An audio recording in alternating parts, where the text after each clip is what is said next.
empecemos. Em, lo primero, quisiera presentarme.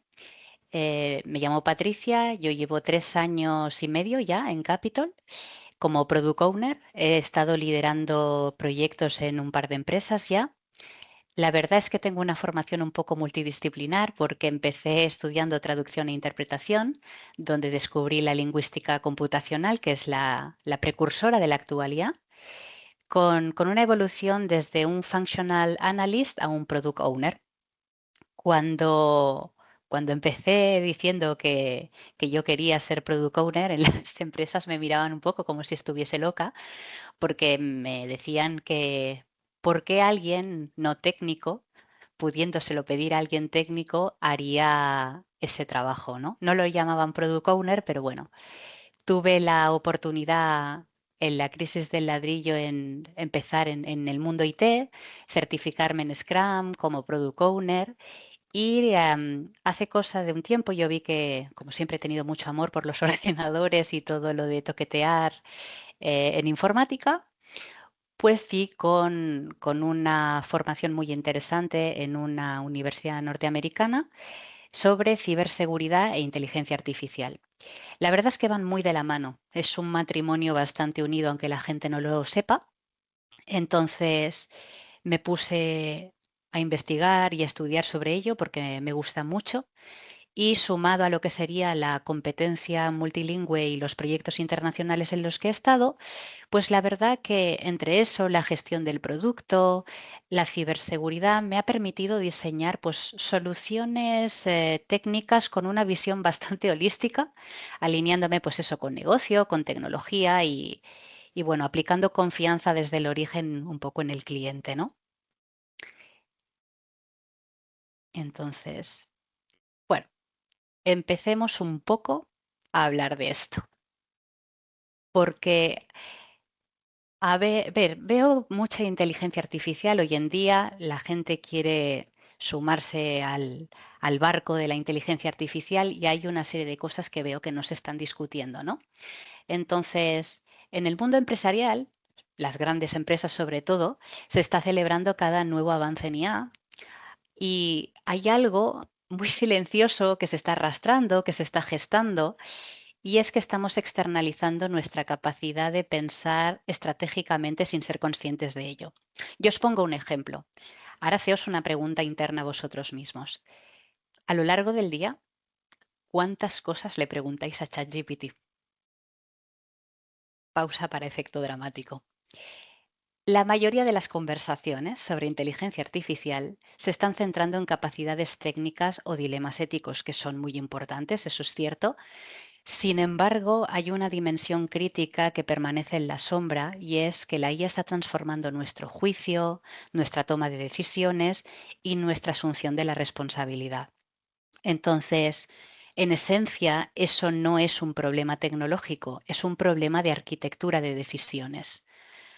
Por eso hoy las organizaciones, lo creáis o no, y llama mucho la atención, es que se están empezando a reclutar lingüistas, filósofos e incluso traductores, no para programar, sino para reconstruir cómo pensamos, interpretamos y decidimos entornos mediados por la IA.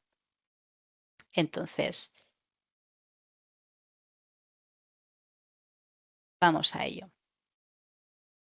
¿Qué ocurre?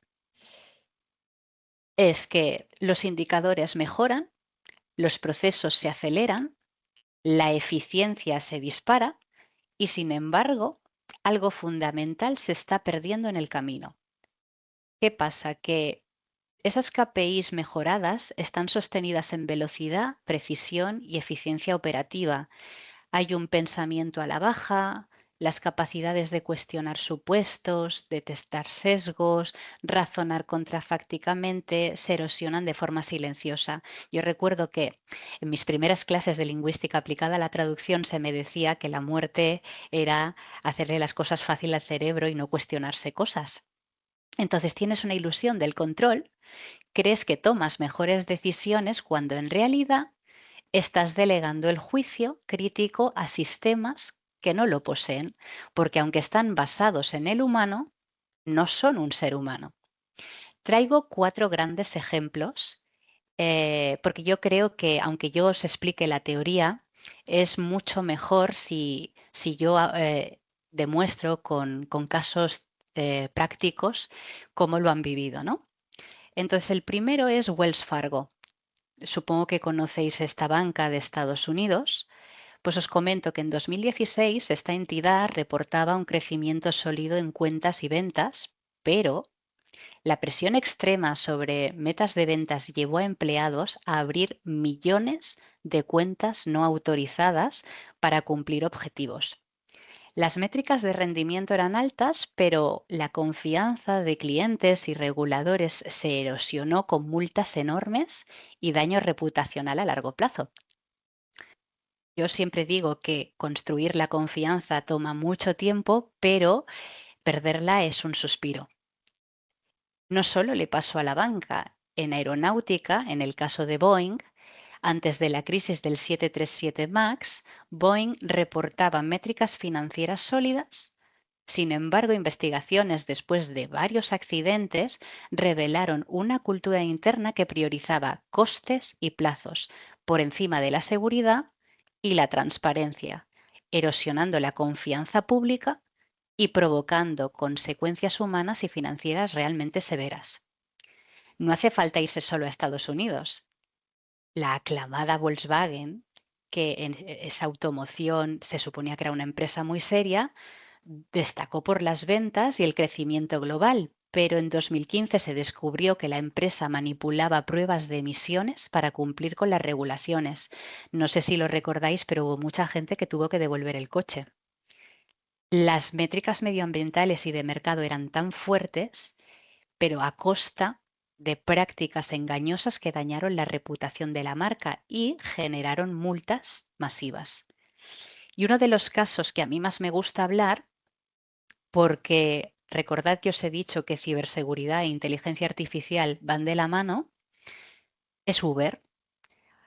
Uber creció extremadamente rápido y mostró métricas de expansión y captación de mercado impresionantes. Sin embargo, os diré que durante años se enfrentaron críticas por una cultura interna tóxica como el acoso, las faltas de respeto, regulaciones y prácticas agresivas, lo que acabó afectando su marca de liderazgo y confianza en las partes interesadas. Además, no solo eso, sufrieron un ataque ransomware y en contra de lo que le había recomendado el FBI, pagaron el rescate de los datos que nunca recuperaron y se tuvieron que enfrentar a, a dar muchas explicaciones y fallaron tanto en prácticas de inteligencia artificial y ciberseguridad y eso les hizo tener que aprender de la peor forma en lo que es inteligencia artificial y ciberseguridad y protegerse a sí mismos.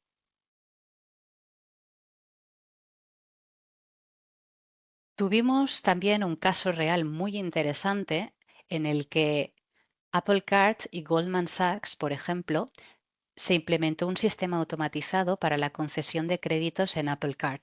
A nivel operativo, el sistema prometía una eficiencia, una rapidez y una objetividad brutales. Sin embargo, tras su lanzamiento surgieron múltiples denuncias públicas de discriminación de género en los límites de crédito otorgados. Una investigación regulatoria posterior confirmó fallos en los modelos de decisión, generando sanciones y daños reputacionales significativos. Os pongo un claro ejemplo aquí, es si tú entrenas a la IA, pero tienes sesgos sexistas, racistas, machistas, todo lo que sea, naturalmente la inteligencia artificial se va a basar en el humano y hará lo que tú le digas, ¿vale? Entonces, el sistema optimizó eficiencia operativa, pero falló en justicia, transparencia y gobernanza, y expuso cómo delegar decisiones críticas sin arquitectura de control destruye confianza y valor estratégico.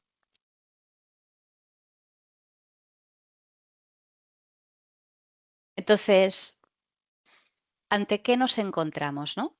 Son tres formas en las que la IA transforma la decisión sin que lo notes.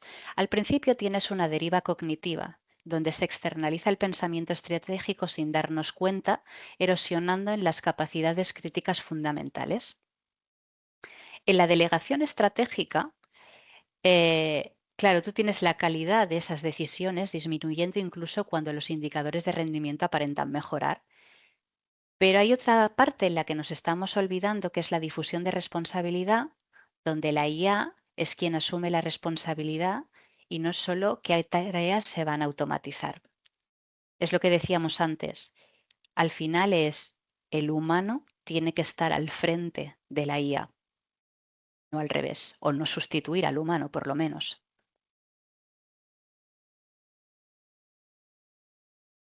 Los dashboards no mienten, pero tampoco te están contando toda la verdad.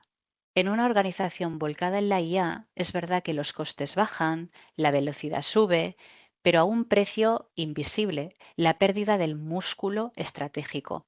Bajo la superficie de los KPIs optimizados, late la fragilidad creciente mencionada, que es la pérdida de esa capacidad para detectar anomalías que solo el ojo humano solía ver. Entonces, en la fase uno, los equipos integran herramientas de IA, los resultados iniciales son prometedores y la productividad aumenta visiblemente. Nos encontramos a nivel de empresa bastante en esta fase uno. Pero también hay una consecuencia que es la fase 2, porque las recomendaciones de la IA es consultar antes de cada decisión y gradualmente se cuestiona menos. El pensamiento crítico se empieza a delegar como consecuencia. Las recomendaciones de la IA es consultar cualquier decisión y es verdad que si cuestionarás menos, hay un pensamiento crítico que se está delegando. Entonces, esta es la parte silenciosa que yo comentaba al principio que se estaba gestando, porque al final tú pierdes tu criterio y esa incapacidad de detectar anomalías y sabemos que en el mercado actual cada vez hay más anomalías. Me gustaría explicaros el caso de detección de anomalías a qué me refiero, ¿de acuerdo? No sé si conocéis el algoritmo de Zillow y lo que era Zestimate, pero bueno, me gustaría explicarlo. Zillow lanzó una cosa que se llama Zillow Offers, que es un algoritmo llamado Zestimate para comprar casas directamente, repararlas y revenderlas. Durante los primeros años, el sistema permitía escalar el negocio rápidamente, comprando miles de propiedades con ofertas automáticas ultraveloces que superaban la competencia, ¿no? El mercado y los inversores celebraron lo que llamaron la uberización del sector inmobiliario. El algoritmo parecía infalible para predecir precios. Precioso. La fase de enamoramiento, que llamo yo. Entonces, para mantener el ritmo de crecimiento exigido, la empresa relajó la supervisión humana, se confió ciegamente en que el algoritmo entendía las fluctuaciones del mercado mejor que los propios agentes locales. Los analistas humanos empezaron a ignorar anomalías contextuales, como el estado real de una calle, cambios sutiles en la demanda vecinal. Ahora imaginad si por lo que sea se cuela una crisis como la que hubo en 2008. Pero bueno, te decía que el sistema era una buena compra cuando a lo mejor no lo era ya. Se canjeó el conocimiento empírico de los agentes de campo por la velocidad del procesamiento de datos históricos que ya no reflejaban el presente. Entonces, aquí es donde viene el colapso, porque se produjo una volatilidad inesperada en los costes de la renovación y en la oferta de mano de obra tras la pandemia, patrones que estaban fuera del entrenamiento del modelo. Al final, un modelo no va a saber ver esas anomalías tan bien como un humano. El algoritmo siguió comprando casas a precios infladísimos mientras el mercado real se enfriaba y los humanos, con su capacidad de detección de anomalías atrofiada, tardaron meses en admitir que los datos del dashboard estaban desconectados de la realidad. Resultado, Zillow tuvo que cerrar la división, despedir el 25% de su plantilla y asumir pérdidas de más de 500 millones de dólares. Zillow no falló porque su IA fuera mala, sino porque su organización perdió esa capacidad de cuestionar a la IA. Cuando el contexto cambió, no quedaba nadie con el músculo estratégico suficiente para llevarle la contraria al dashboard. ¿Qué ocurre aquí? Delegar decisiones repetitivas parece inofensivo, pero es un entrenamiento silencioso. Cada externalización enseña a nuestro cerebro a confiar más y más y cuestionar menos. Entonces, el coste oculto de la comodidad cognitiva es alto. La automatización no es el riesgo es la atrofia del discernimiento. Perdemos la capacidad de detectar cuando el contexto ha cambiado y los patrones del pasado ya no sirven. Tienes una incapacidad de detectar anomalías genuinas, una dependencia ciega de datos históricos y una falsa sensación de seguridad operativa. Las organizaciones actuales son excelentes ejecutando lo predecible, pero son frágiles ante lo imprevisto. La optimización de patrones no es innovación. La innovación requiere pensamiento divergente. La IA es el motor de la ejecución, pero el criterio humano debe seguir siendo el volante de la estrategia.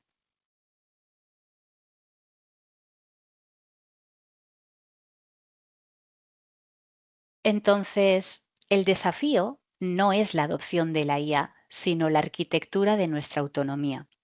El objetivo son organizaciones técnicamente disruptivas que protejan por encima de todo su soberanía cognitiva. En lo que son las zonas de decisión protegidas, hay que identificar decisiones estratégicas críticas que siempre requieran juicio humano profundo sin asistencia algorítmica. Hay que crear lo que se denominan santuarios cognitivos, donde el pensamiento crítico se practique intencionalmente. En el entrenamiento de la resistencia cognitiva, hay que desarrollar programas que mantengan activas las capacidades de análisis profundo incluso cuando la IA gestione lo rutinario, con simulaciones de crisis, ejercicios de pensamiento divergente y auditorías recurrentes. Y luego hay algo que no se está hablando y que creo que es importante que añadamos, es el accountability. Establecer marcos claros que definan responsabilidades cuando los humanos colaboran, protocolos de escalación con registros de decisión y revisiones post-mortem obligatorias.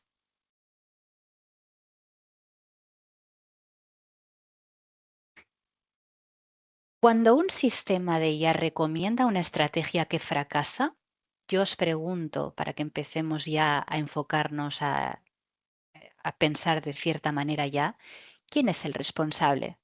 ¿El ejecutivo que lo aprueba? ¿El equipo técnico que lo entrena? ¿Los datos que alimentan el sistema? Porque en la decisión humana tradicional hay responsabilidad clara, trazabilidad directa y accountability explícito. En la dirección asistida por IA puedes tener esa responsabilidad compartida, influencia algorítmica y líneas difusas. Pero ¿quién responde? Porque hay una ambigüedad organizativa, un vacío de accountability y hay parálisis decisional. Y ya sabemos que al final reaccionar a tiempo aquí es clave. Por tanto, es una crisis de gobernanza. Lo que es importante es tener claros cuáles son los principios para la era de la IA estratégica, porque tienes una transparencia algorítmica obligatoria donde se comprende cómo decide el sistema, no solo que aceptemos sus outputs, una diversidad de pensamiento estructural donde los equipos desafían las recomendaciones de la IA sistemáticamente, métricas de calidad estratégica para medir no solo la eficiencia, sino profundidad de análisis y capacidad crítica. Luego es importante las auditorías de dependencia cognitiva donde se evalúen regularmente si las organizaciones podrían operar sin sus sistemas de IA y la cultura del escepticismo constructivo donde premiamos a quienes cuestionan las máquinas, no solo quienes las optimizan. Vale. Hasta ahora tenemos que ver en la automatización progresiva cómo se automatizan decisiones cada vez más complejas, cómo los equipos confían más en las recomendaciones de IA, si se pierde la práctica del juicio independiente. Los errores se atribuyen a excepciones, no al sistema, y luego que las métricas mejoren, pero la estrategia se degrade. Entonces, en la deriva cognitiva, pensad que no es accidental. Es el resultado de decisiones de diseño organizativo que priorizan eficiencia sobre pensamiento crítico. Este ciclo se autorrefuerza y romperlo requiere intervención deliberada en el diseño organizativo. No es una tarea sencilla, sobre todo porque cuando ya sabemos que algo funciona, muchas empresas te preguntarán por qué cambiarlo. Claro, aquí hay que mapear decisiones que se han delegado a sistemas de IA y evaluar el impacto de capacidades críticas del equipo. Luego hay que introducir deliberadamente momentos de pausa, revisión humana y cuestionamiento en procesos automatizados. Medir no solo la eficiencia, sino capacidad de pensamientos contrafácticos, detectando anomalías y resiliencia cognitiva. Y definir claramente quién es accountable por las decisiones asistidas por IA y bajo qué condiciones se debe cuestionar el sistema.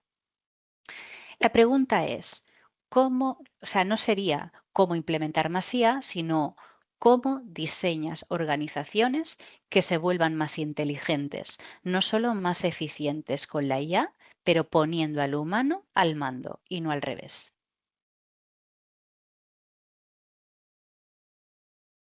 ¿Vais bien? ¿Sigo? ¿Os he perdido? Sigue, sigue. Sí, sí. ¿Sí? Vamos, Perfecto. vamos. De acuerdo, Sí, perfecto, sigo, adelante. ¿eh? Que no se asuste nadie. Entonces, a ver, ¿qué decisión importante tomarás hoy en día? No es qué tecnología adoptar, no es qué proveedor elegir, no es ni siquiera qué procesos automatizar. Es si diseñarás tu organización para que la IA amplifique la inteligencia humana o para que la reemplace. Una organización críticamente inteligente no teme a la IA. Yo no la quiero sacar, sino que realmente me ayude a ser un profesional mejor.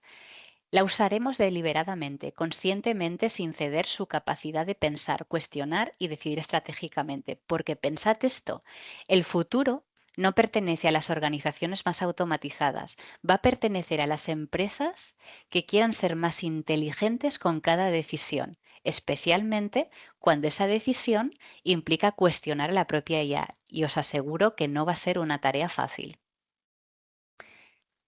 Yo ahora, aquí, para cuando tengamos el debate hacia el final de esta presentación, yo quiero que os hagáis preguntas incómodas, ¿de acuerdo? De esas que remueven.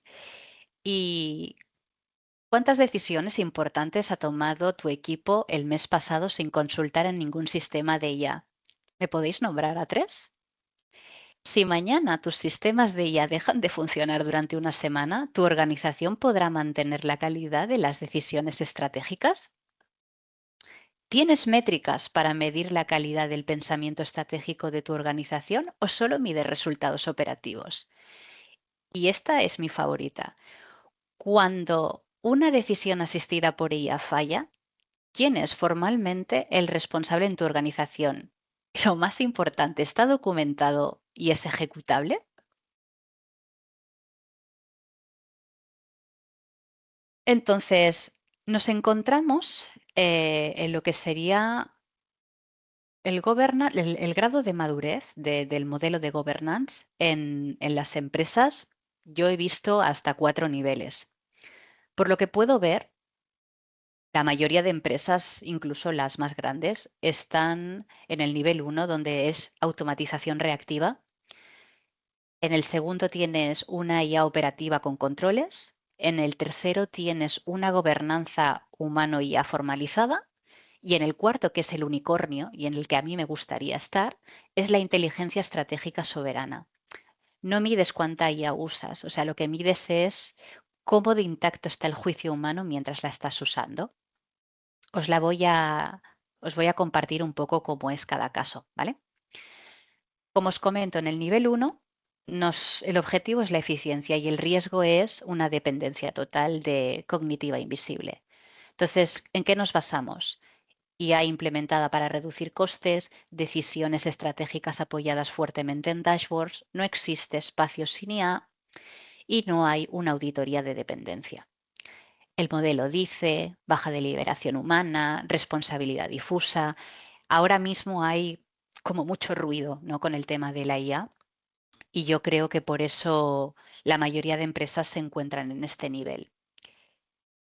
Lo que seguramente veremos en los próximos años será el nivel 2, el control del riesgo, la sobreconfianza estructural. Un marco básico de responsabilidad con registros de decisiones críticas, protocolos de escalaciones iniciales y postmortems ocasionales. No existen santuarios cognitivos aquí y no hay entrenamiento sistemático del juicio. Vale. Aquí lo que sería la gobernanza humano y formalizada es cuando hay un equilibrio estructural, empieza a ser un poco más sólido. Hay decisiones no delegables definidas, santuarios cognitivos trimestrales, auditorías cognitivas semestrales y un índice de autonomía estratégico. Y los postmortems suelen ser obligatorios. Hay simulaciones de crisis inspiradas en eventos reales como WannaCry, y aquí realmente la IA es potente, pero el juicio humano ya está más entrenado. Vale, para los que no sepáis lo que es WannaCry, os voy a explicar una cosa así por encima, ¿vale? Pero fue uno de los ataques de ransomware más devastadores de la historia reciente. Apareció en mayo del 2017 y afectó a más de 200.000 ordenadores en más de 150 países en cuestiones de horas. ¿Qué pasa? Que afectaron a documentos, imágenes y bases de datos, entre ellos hospitales, y amenazaba con borrar todos los archivos si no se pagaba en un plazo determinado un rescate en bitcoins. Explotaba una vulnerabilidad de Windows, ¿vale?, que se llamaba Eternal Blue, que básicamente se propagó como un gusano y al final realmente el NHS, que es el National Health Service en Reino Unido, por ejemplo, se vio realmente afectado, ¿vale? Tuvieron que cancelar cirugías, citas médicas, un poco como el ataque que recibimos del SEPE en España hace unos años. Pues al final se encontró que había una cosa que lo que llaman un kill switch, ¿vale? Que es un dominio oculto que al activarse frenaba esa propagación, pero bueno, da igual, el daño estaba hecho, ¿de acuerdo? Y os diré que la ciberseguridad también dio un cambio a raíz de aquel hecho, porque hubo una concienciación global de lo que era la ciberseguridad, necesidad de parches, actualizaciones regulares, riesgo sistémico en infraestructura crítica y un debate sobre ciberarmas estatales filtradas. Os digo por eso que la inteligencia artificial y ciberseguridad es un matrimonio que va de la mano por este tipo de cosas. Vale. Nivel 4. Lo que sería el unicornio en el que a mí me gustaría estar dentro de unos años. Aún es prematuro, pero bueno, es ventaja competitiva basada en juicio superior. Aquí hay toma de decisiones estratégicas sin IA cuando es necesario, una modificada activamente recomendaciones algorítmicas, entrenas pensamiento divergente mensualmente, integras revisiones éticas sistemáticamente, publicas reportes anuales de salud cognitiva, tienes una autonomía estratégica muy, muy alta, sesiones IA-free cumplidas, postmortems 100% documentados y una escalación ética estructural. Es básicamente el escenario ideal. Vale, normalmente a mí me gustaría que toda empresa tuviera implementada lo que llamamos un framework de IA y ciberseguridad conjunta. Se basa, digamos, como en tres escenarios. Esta, digamos, será la parte un poquito más compleja de la presentación, ¿vale? Pero os voy a dar una cosa muy resumida para que entendáis el por qué los considero un matrimonio que deben avanzar juntos. En la gobernanza estratégica, tú tienes como objetivo garantizar un uso seguro de la IA y proteges los datos a nivel de ciberseguridad. Tiene que haber modelos internos, plataformas de IA aprobadas, automatizaciones cognitivas, pero que se entrelace con la infraestructura, nube, endpoints, identidades de datos. Entonces, tiene que haber un comité de gobernanza de ambos lados.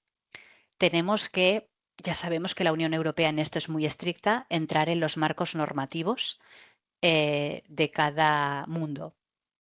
Y tiene que haber responsabilidades con procesos críticos obligatorios y una responsabilidad nominativa.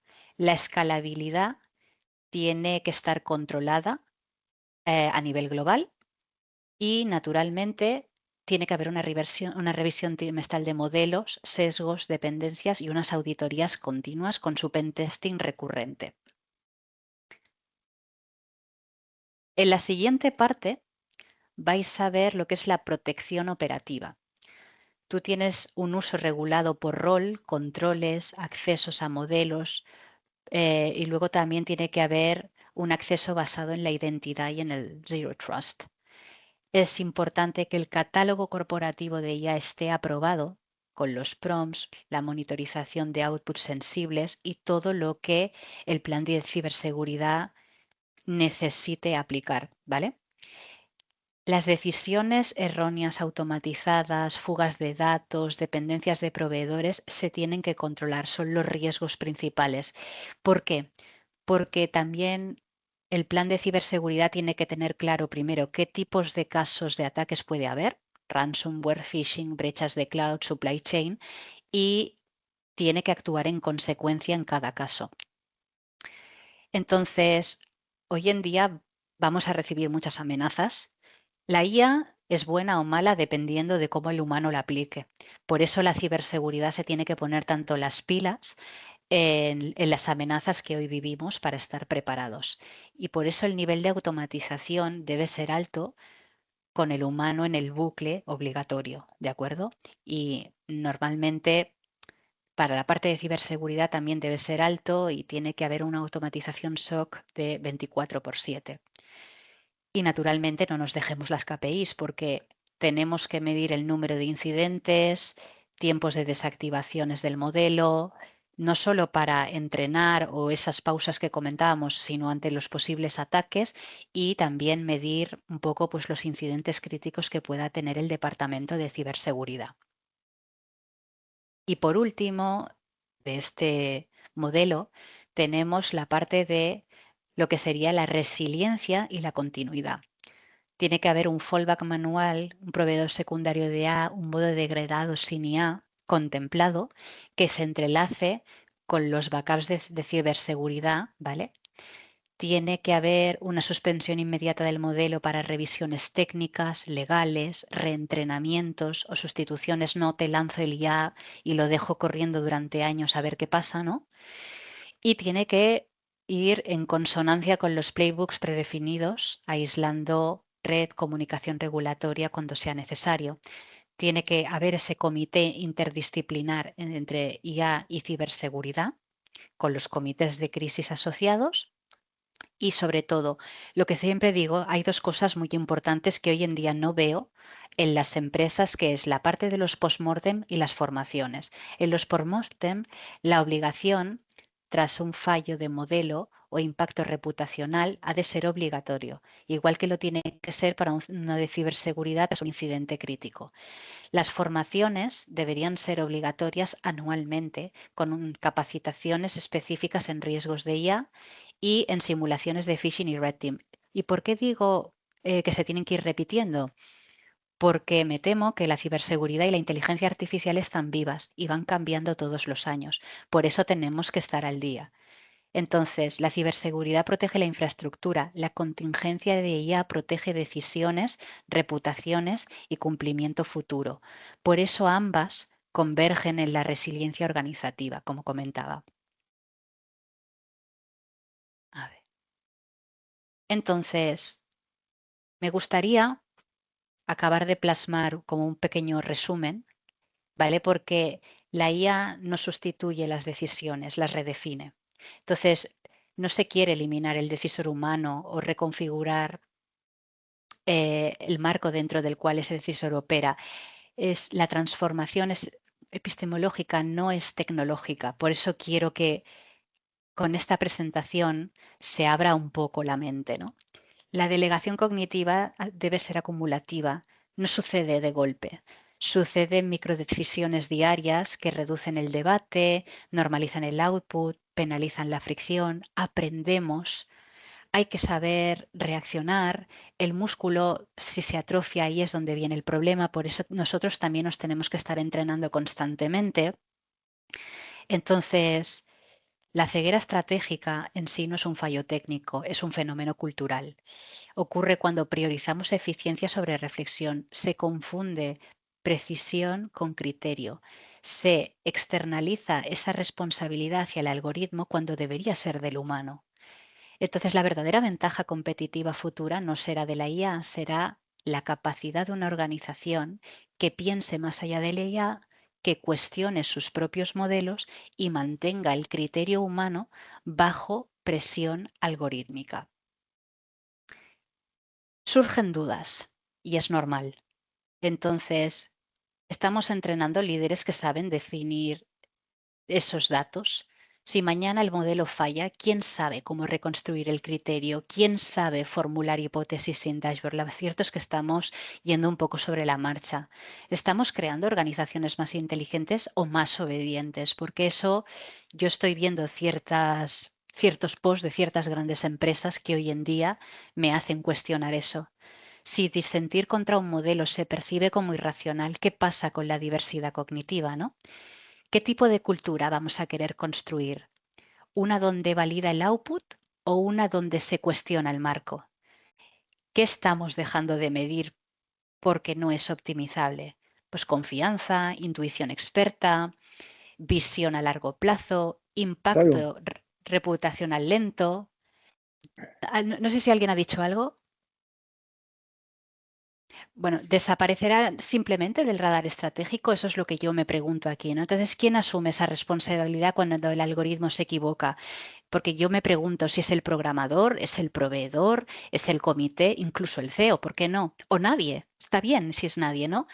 La dilución de esa responsabilidad es uno de los riesgos más sutiles y no se está hablando de ello.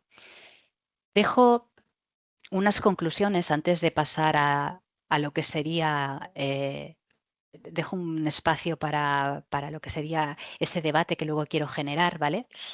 Pero me gustaría que también se concluya con que no estamos infraestimando la IA. Estamos infraestimando el impacto cultural de usarla. El problema no es la potencia del modelo, es el cambio silencioso en nuestra arquitectura mental colectiva, ¿no? Como decía, la eficiencia está desplazando a la sabiduría, por así decirlo. Optimizar no es lo mismo que decidir bien. Una organización puede volverse rápida, rentable y precisa y simultáneamente ser más frágil estratégicamente. Entonces, la neutralidad algorítmica es un mito cómodo y para mí la comodidad tiene que ser un poco el enemigo, porque tiene un objetivo, tiene una función de coste, tiene una definición implícita del éxito. Si no discutimos esa definición, ya estamos decidiendo sin saberlo de algún modo. Entonces, el líder en la era del IA debe estar incómodo. El líder va a tener que defender espacios de pensamiento lento, tendrá que justificar decisiones contra el modelo y asumir responsabilidad cuando el algoritmo tenía razón estadística. Eso exige coraje, no menos, porque os pongo un ejemplo.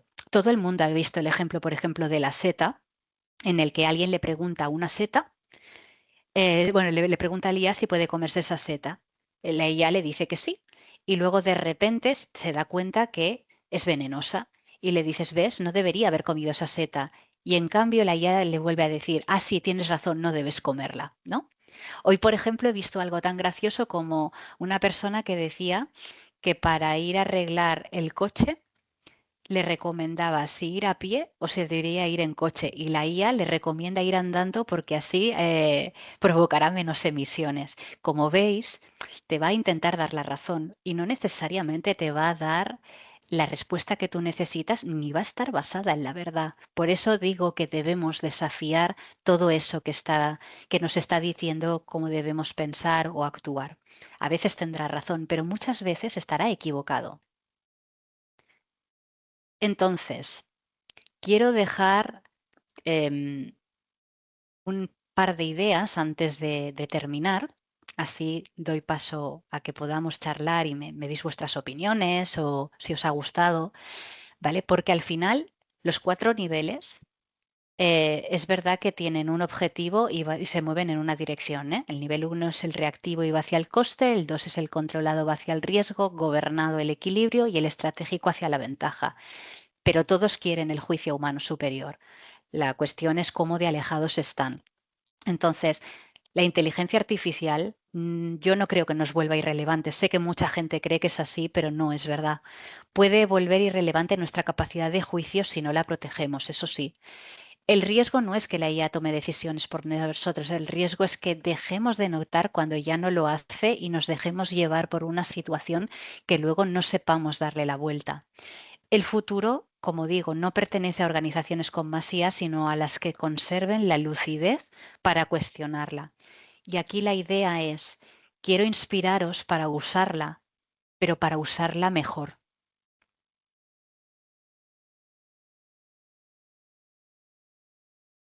Gracias, espero que os haya gustado. Entonces, con lo que os he contado ahora, me gustaría que, bueno, me deis vuestras opiniones, cómo lo habéis vivido. En el caso, por ejemplo, de WannaCry, que hizo cambios también en la inteligencia artificial o ciberseguridad, incluso puedo deciros que viví un ransomware, incluso si queréis que también hablemos de eso, os lo puedo explicar. Y soy de las que piensa que la inteligencia artificial tiene que formar parte de nuestro trabajo, pero me la cuestiono constantemente y eso que yo la uso mucho a diario. Pero bueno, me gustaría pues que se genere el debate y me deis vuestras opiniones.